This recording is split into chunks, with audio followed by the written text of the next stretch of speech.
Señor, te bendecimos, te glorificamos a ti, Señor. Te damos gracias por este tiempo, Señor, por tu presencia, por el tiempo de la alabanza y la adoración, Señor. Gracias, Señor. Bendecimos tu nombre. Entregamos este tiempo de tu palabra en tus manos, Señor. Que seas tú obrando, que seas tú hablando, que seas tú ministrando, Señor. Que podamos entender y comprender, Señor, cuál es tu mensaje el día de hoy, Señor. En el nombre de Jesús. Amén. En estos días estuvimos festejando dos fiestas judías que van una detrás de otra. Una de esas fiestas que fue a principio de mes, la fiesta de las trompetas. Que los judíos lo celebraron, que creo que empezó el 2 y se extendió por un par de días, creo.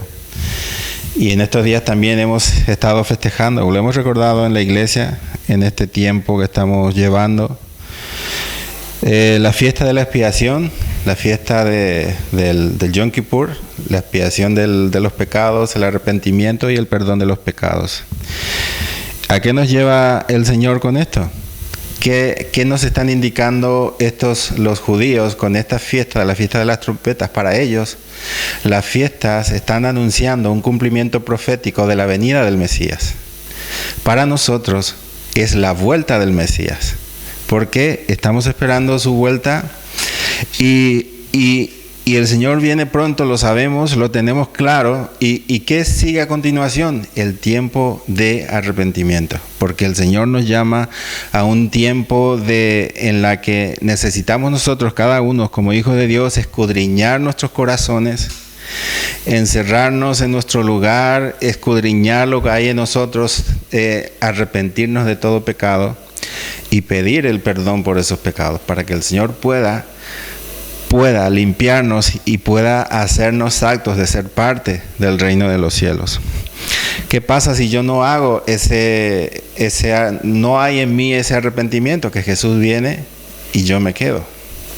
Es simple y fácil. El Señor viene a buscar, dice la palabra de Dios, una iglesia sin manchas, sin arrugas. Y si hay algún pecado en mí, simplemente yo no voy con el Señor.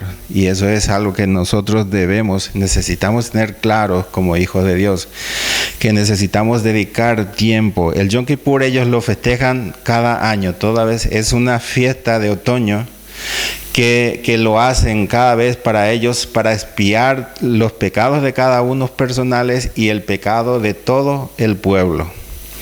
Entonces, el Yom Kippur debería ser para nosotros cada día. No hacerlo cada año, ni cada mes, ni cada semana, sino cada día, al final del día, escudriñarnos nosotros interiormente, y si hay pecado, y pedir al Señor que si hay algún pecado oculto, que nos revele, que nos muestre cuál es ese pecado. ¿Sabes por qué? Porque estamos viviendo un tiempo en la que tú abres en el móvil y cualquier cosa que tú veas puede hacerte pecar. Puede hacer que tú estés cometiendo pecado. Algo que tú escuches en la radio, en la televisión, puede hacer que tú estés pecando contra Dios. Y es tan fácil pecar hoy en día. Tú vas caminando en la calle, sobre todo hombres. Estamos viendo chicas que tienen ropas muy, muy ligeras, muy ajustadas. Entonces yo, al mirar eso, puedo estar pecando contra Dios. Entonces es tan fácil pecar hoy en día, y entonces el Señor nos llama. El Señor, simplemente quiero leer el versículo de 2 Corintios 7:14, es un versículo muy conocido. Dice: si se humillare mi pueblo, sobre el cual mi nombre es invocado, y oraren y buscaren mi rostro, y se convirtieren de sus malos caminos, entonces yo oiré desde los cielos, y perdonaré sus pecados, y sanaré su tierra. Esto es un versículo que deberíamos tenerlo nosotros presente en todo momento. Porque, ¿qué es lo que el Señor me quiere decir con este versículo? Que yo estoy expuesto al pecado en todo momento. Yo puedo pecar en cualquier momento, en cualquier situación. Dice el libro de los Proverbios que en las muchas palabras puede haber pecado. Yo al hablar mucho pude haber pecado en algún momento con el Señor. Entonces, por eso el Señor nos llama, sobre todo en estos últimos tiempos, a vivir una vida de consagración a Él, y el escudriñarnos y el presentarnos delante de Él todos los días y decirle: Señor, muéstrame si hay pecado, y arrepentirnos si hay pecado. Todos sabemos que estas fiestas, el Yom Kippur, para que sean expiados los pecados, ellos tenían que sacrificar un cordero, ¿no? Y sabes, este cordero no los limpiaba de ese pecado, de sus pecados, ni de ellos, ni de la nación de Israel. Simplemente cubrían esos pecados con esa sangre. Pero ¿sabes cuál es la diferencia? Que Dios suplió ese cordero, y Él puso un cordero perpetuo, eterno. Porque el libro de los Proverbios, el libro de Hebreos dice que Jesús se sacrificó una sola vez, para siempre. Entonces tenemos un sacrificio ya que dice la Biblia que borra directamente nuestros pecados. No simplemente los cubre, sino que los borra directamente. Que nos hace dignos de estar en la presencia de Dios, ¿sabes? Porque cuando Jesús murió, ¿sabes qué fue lo primero que hizo Dios? Partir el velo en dos, para que tú y yo podamos acceder a su presencia, para que podamos estar en su presencia, en el lugar santísimo, cuando venimos arrepentidos y nos arrepentimos de nuestros pecados y pedimos perdón. Nuestros pecados son expiados por esa sangre, y era la única forma que Dios tenía de perdonar nuestros pecados. Dice el libro de Hebreos que sin derramamiento de sangre no hay remisión de pecado, y era la única forma que Dios tenía para que nosotros pudiésemos volver a tener una relación con Él, a volver a entrar a su presencia, y que Él sea nuestro Padre. Porque Juan dice: y todos aquellos que le recibieron, Él les dio la potestad de ser hechos hijos de Dios. Tú te has convertido en un hijo de Dios. Entonces, por lo tanto, tú debes llevar una vida acorde acorde a lo que Dios hizo de ti, un hijo de Dios. Una vida consagrada delante de Él, una vida consagrada, limpio de pecado, con el temor de Dios en tu corazón de cometer cualquier pecado. Y esa es la vida que nosotros debemos llevar a partir de ahora. Dios envió ese sacrificio por ti, y entonces nosotros hemos aceptado ese sacrificio, y debemos vivir nuestra vida conforme a ese sacrificio que hemos recibido en nuestras vidas, ese perdón de nuestros pecados, ese amor que hemos recibido, esa muestra de amor. Y sabes, tú y yo hemos alcanzado esa gracia, la salvación. Pero el Señor también nos dejó unos mandatos, unas órdenes que debemos cumplir. Debemos ser obedientes y cumplir esos mandatos. Dice: id y predicad el Evangelio. Y entre esas personas, predicar el Evangelio a toda criatura. Y entre esas, cuando habla de criatura, también incluye tus familiares, incluyen tus amigos, incluye tu vecino, incluye el panadero donde vas a comprar el pan, incluye la cajera del supermercado. Entonces, nosotros estamos llamados a pelear por esas personas, ¿sabes? El simple hecho de que nosotros nos hayamos convertido y hayamos alcanzado esa gracia no los va a salvar a ellos automáticamente, ¿sabes? Ellos necesitan ese arrepentimiento en sus corazones. Ellos necesitan alcanzar esa gracia por medio del perdón de sus pecados. Y si yo no hago nada para que ellos puedan alcanzar esa gracia, ¿sabes? Estoy pecando contra Dios. Si yo no hago nada para que un familiar mío no alcance esa gracia, es un pecado delante de Dios, ¿sabes? Porque Él no va a ser salvo. Es cierto, el Señor te dice: serás salvo tú y tu casa. Es una promesa muy grande. Pero sabes, también dependerá mucho del sacrificio que tú hagas por esas personas. Porque el amor, ¿qué es? ¿Qué habla Pablo? ¿Qué es lo primero que habla del amor cuando Pablo dice: el amor es sufrido? ¿Qué conlleva el sufrimiento? Un sacrificio. Tú tienes que hacer un sacrificio por tus familiares, por tus amigos, por todas aquellas personas. ¿Sabes? Si una persona llega a tu vida es con un propósito, porque Dios tiene un propósito de que tú le hagas llegar, le hagas hacer entender el mensaje de salvación, cuál es el propósito de Dios. Y si nosotros no cumplimos ese papel, cómo conocerán al que no han oído? ¿Cómo van a conocer que hay una gracia que los puede salvar? ¿Cómo van a conocer ellos si yo no soy un testimonio, si yo no vivo como un hijo de Dios, si yo no vivo como Dios desea que yo viva? ¿Sabes? Cuando tú eres limpiado de tus pecados, hay un cambio. Dios trae un cambio total en tu vida. ¿Sabes? Y eso se nota en tu actitud, en tu forma de hablar, se nota en tu forma de actuar, en tu forma de reaccionar, se nota que has recibido amor en tu vida. ¿Sabes una cosa? Ayer estuvimos leyendo el pasaje de Zaqueo. Zaqueo era un recaudador de impuestos. Todo el mundo lo odiaba. Todo el mundo lo odiaba. ¿Por qué? Porque él engañaba a muchas personas. Y sus vecinos simplemente no querían mirarlo, no querían verlo. ¿Por qué? Porque los había engañado muchas veces. Cuando Jesús supo de Jesús, tenía un deseo enorme de conocerlo.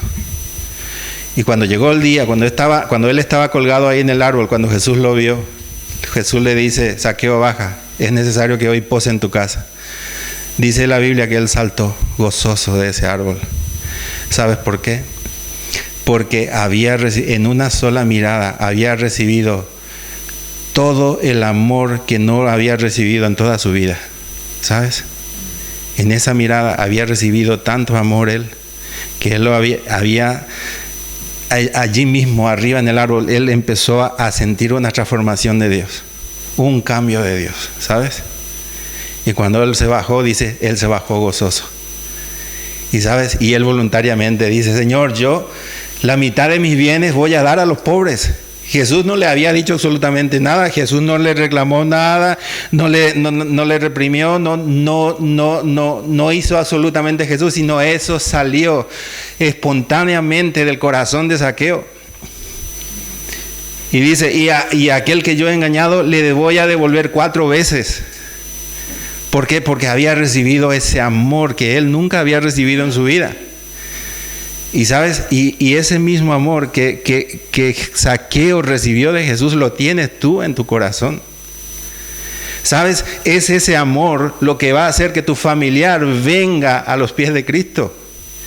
Ese mismo amor va a hacer que tus amigos, que tus conocidos, el panadero, a todo aquel que el Señor traiga a tu vida, va a hacer que esas personas lleguen a los pies de Cristo. Ese amor que tú recibiste y que tú lo vuelvas a dar a esas personas.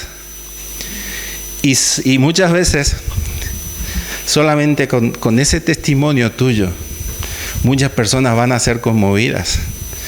¿Por qué? Porque verán en ti algo diferente.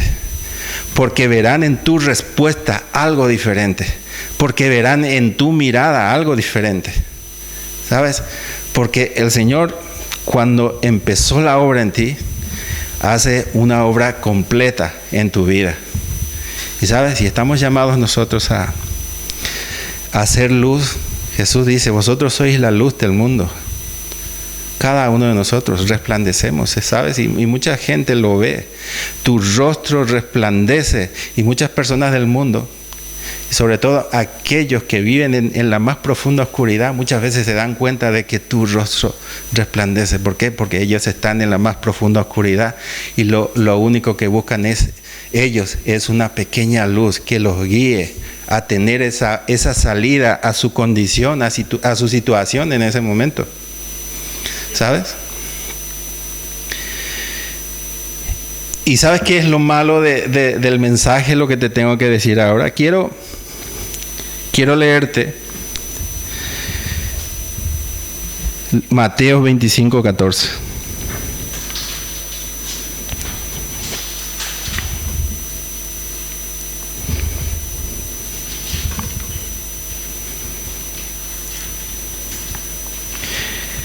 Dice la palabra de Dios: porque el reino de los cielos es como un hombre que yéndose lejos, llamó a sus siervos y les entregó sus bienes. A uno dio cinco talentos, y a otros 2, y a otro 1, y a cada uno conforme a su capacidad. Y luego se fue lejos, y el que había recibido 5 talentos fue y negoció con ellos, y ganó otros 5 talentos. Asimismo, el que había recibido 2, ganó también 2, pero el que había recibido 1 fue y cavó en la tierra y escondió el dinero de su señor. Después de mucho tiempo vino el señor de aquellos siervos y arregló cuentas con ellos. Fíjate, presta atención a lo que dice, arregló cuenta con ellos. Y llegando el que había recibido 5 talentos, trajo otros 5 talentos, diciendo: Señor, 5 talentos me entregaste. Aquí tienes, he ganado otros 5 talentos sobre ellos. Y su señor le dijo: bien, buen siervo y fiel. Sobre poco has sido fiel, sobre mucho te pondré. Entra en el gozo de tu señor. Llegando también el que había recibido 2 talentos, dijo: Señor, 2 talentos me entregaste, aquí tienes, he ganado otros 2 talentos sobre ellos. Su señor le dijo: bien, buen siervo y fiel, sobre poco has sido fiel, sobre mucho te pondré, y entra en el gozo de tu señor. Pero llegando también el que había recibido 1 talento, dijo: Señor, te conocía que eres hombre duro y que ciegas donde no sembraste y recoges donde no esparciste. Por lo cual tuve miedo y fui y escondí tu talento en la tierra. Aquí tienes lo que es tuyo.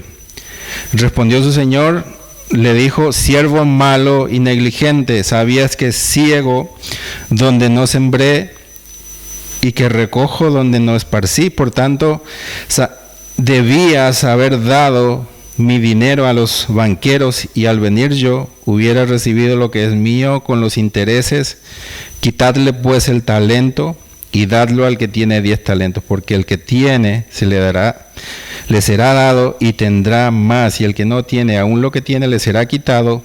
Y al siervo inútil echadle en las tinieblas de afuera, allí será el lloro y el crujir de dientes. ¿Sabes? Cuando yo leí este pasaje, la primera pregunta que el Señor me hizo, me dice: ¿con cuál te sientes identificado? ¿Con cuál de estos siervos te sientes identificado? Pues porque sabes una cosa, aquel siervo que recibió 1 talento y que fue y que lo guardó, son aquellas personas que dicen que aman al Señor, pero que en realidad cuando hay que hacer algo por el Señor, hay que salir a predicar, hay que predicar al vecino, hay que predicar al familiar, prefiere él quedarse en su casa. Prefiere quedarse en la comodidad de su casa, en la comodidad de su sofá, ver las series, ver las películas, y dejar de lado todo lo que son los propósitos del Señor. Y en verdad, a mí no me gustaría estar en la posición de este siervo, porque aún sabiendo cómo es su Señor, Él fue y guardó ese talento.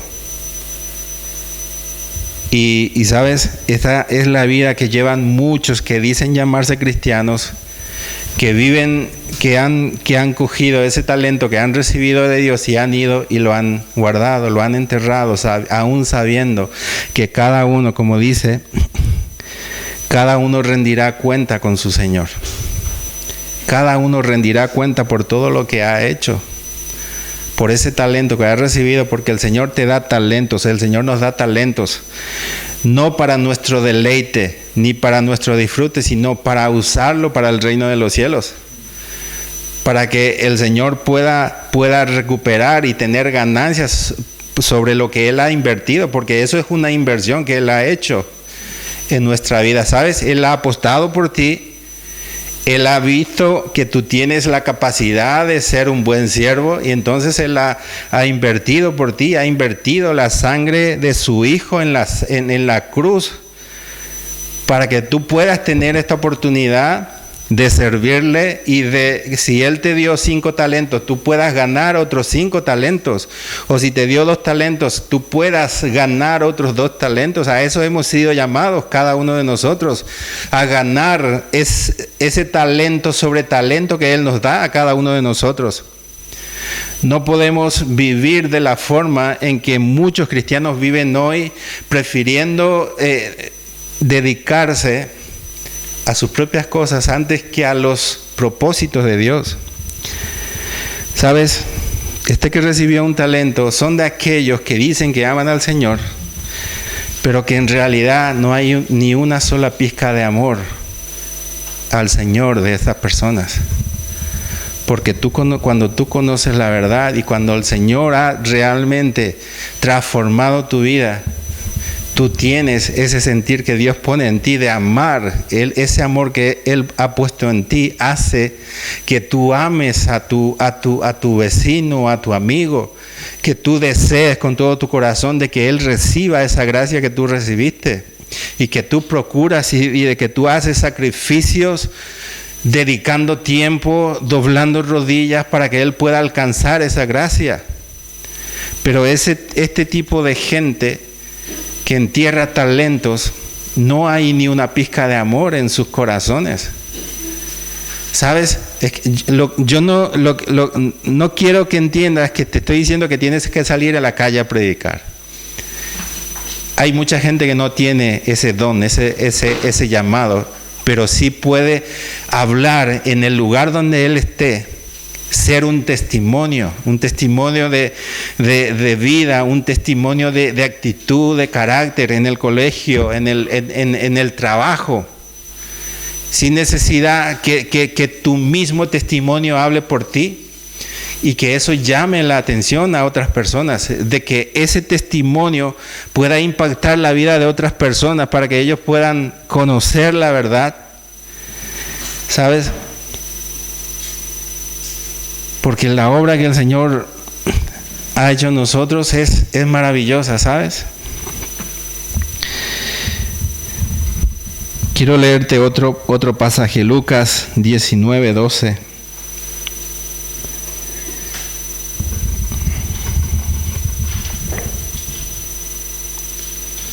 Lucas 19:12.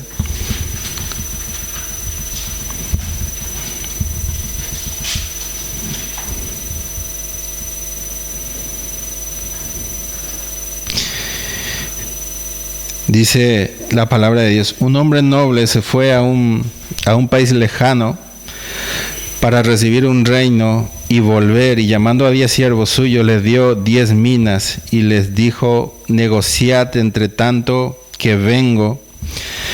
Pero sus ciudadanos le aborrecían y enviaron tras él una embajada diciendo: no queremos que este reine sobre nosotros. Aconteció que vuelto él después de recibir el reino, mandó llamar ante él a aquellos siervos a los cuales había dado el dinero para saber lo que había negociado cada uno. Vino el primero diciendo: Señor, tu mina ha ganado 10 minas. Y él le dijo: está bien, buen siervo, por cuanto en lo poco has sido fiel, tendrás autoridad sobre 10 ciudades. Vino otro diciendo: Señor, tu mina ha producido 5 minas, y también a este tú también sé sobre 5 ciudades. Vino otro diciendo: Señor, he aquí está tu mina, la cual he tenido guardada en un pañuelo, porque tuve miedo de ti, por cuanto eres hombre severo, que tomas lo que no pusiste y ciegas lo que no sembraste. Entonces él le dijo: mal siervo, por tu propia boca te juzgo. Sabías que yo era hombre severo, que tomo lo que no puse y que ciego lo que no sembré. ¿Por qué pues no pusiste mi dinero en el banco para que al volver yo lo hubiera recibido con los intereses? Y dijo a los que están presentes: quitadle la mina y dadla al que tiene las 10 minas.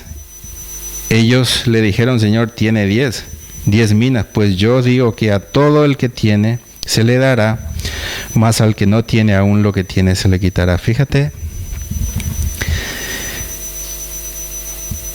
yo me pregunto, ¿cómo te gustaría que el Señor te llame cuando tú estés delante de Él? ¿Cómo te gustaría que te llame? ¿Sabes? A estos dos que guardaron el primero que guardó el talento y el otro que guardó la mina, ¿sabes cómo le llamó el Señor? Malo. Los llamó malo. Y todos sabemos el fin de la historia, ¿no? ¿A dónde fue a parar ese malo que recibió esa inversión de parte de Dios, la sangre preciosa de su Hijo, y que él menospreció esa inversión que el Señor había hecho por él? Que prefirió vivir conforme a sus pensamientos, conforme a su corazón, no cambiando de actitud, no cambiando su forma de vida, yendo y escondiendo ese talento o esa mina que el Señor le encomendó, que debía multiplicarlo. Entonces, a lo que el Señor nos llama es a tomar esa decisión ¿cómo queremos que el Señor nos llame cuando nos presentemos delante de Él? O que nos llame buen siervo y fiel, o que nos llame malos. ¿Sabes? Eso está en la decisión de cada uno de nosotros. Cada uno tomamos esa decisión. Cada uno nos presentaremos delante de Dios, rendiremos cuenta delante de Dios, ¿sabes? Por todo lo que hemos hecho, y ¿sabes? Rendiremos cuenta también por todo aquello que no hemos hecho para el reino de los cielos. Todos rendiremos cuenta.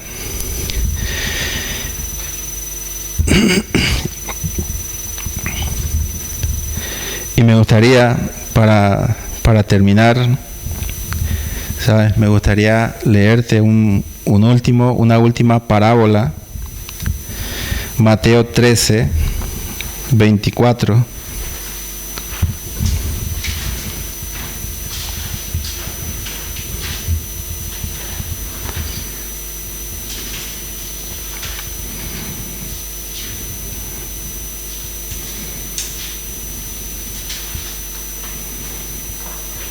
Dice la palabra: les refirió otra parábola diciendo: el reino de los cielos es semejante a un hombre que sembró buena semilla en su campo, pero mientras dormían los hombres vino su enemigo y sembró cizaña entre el trigo y se fue, y cuando salió la hierba y dio fruto, entonces apareció también la cizaña. Vinieron entonces los siervos del padre de familia y le dijeron: Señor, ¿no sembraste buena semilla en tu campo? ¿De dónde pues tienes cizaña? Él les dijo: un enemigo ha hecho esto. Y los siervos le dijeron: ¿quieres pues que vayamos y la arranquemos? Y él le dijo: no, sea que al arrancar la cizaña arranquemos también con ella el trigo. Dejad pues crecer juntamente lo uno y lo otro hasta la siega, y el tiempo de la siega yo diré a los segadores: recoged primero la cizaña y atadla en manojos para quemarla, pero recoged el trigo en mi granero. ¿Sabes? El Señor nos está dando un ejemplo de una cizaña, de un trigo y de una cizaña. ¿Sabes? La cizaña es parecida al trigo. Pertenece a la misma familia. Los dos tienen fruto, pero la cizaña tiene una semilla negra y es tóxica. Entonces no se pueden mezclar. Para consumir el producto no puede estar mezclado con la semilla, con el fruto de la cizaña. ¿Por qué? Porque podría causarnos una intoxicación. Por eso se tiene mucho cuidado en la separación de la cizaña. ¿Y sabes cuál es una diferencia entre el trigo y la cizaña? Cuando el trigo se llena de fruto, se inclina, se queda inclinado. El peso de los frutos entonces hace que se quede inclinado. Pero en cambio la cizaña en todo tiempo se permanece erguida, se mantiene de pie, aunque esté lleno de frutos, se mantiene de pie. ¿Sabes?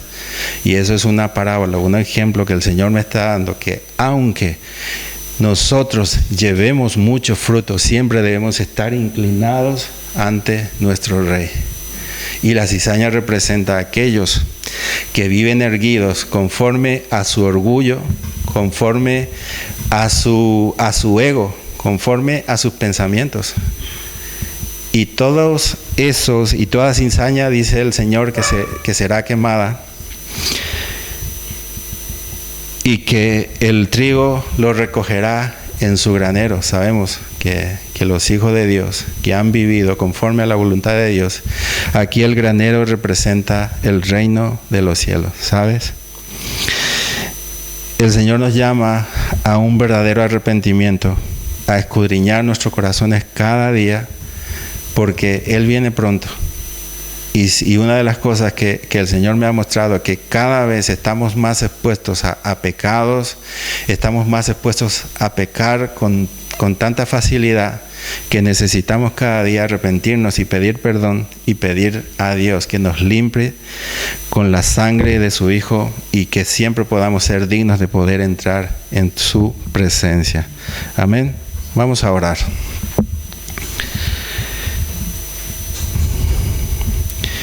Señor, gracias por tu palabra, Señor, gracias por tu presencia, Dios. Te pedimos, Señor, que nos ayudes a ser como estos dos que recibieron 5 talentos o 2 talentos, Señor. Ayúdanos a tener esa actitud delante de ti, Señor. Guárdanos, Señor, de ser como aquel que recibió el talento y fue y lo guardó, Señor. No queremos vivir de esa forma. Queremos ser, Señor, ser útiles.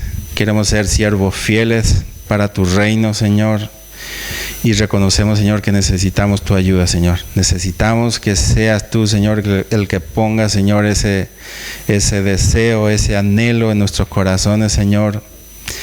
Que nos guíes en todo momento, Señor, y que seas tú revelando a nuestros corazones, Señor, cuando haya pecado en nosotros, para que podamos, Señor, arrepentirnos, Señor, y recibir el perdón de esos pecados, Señor.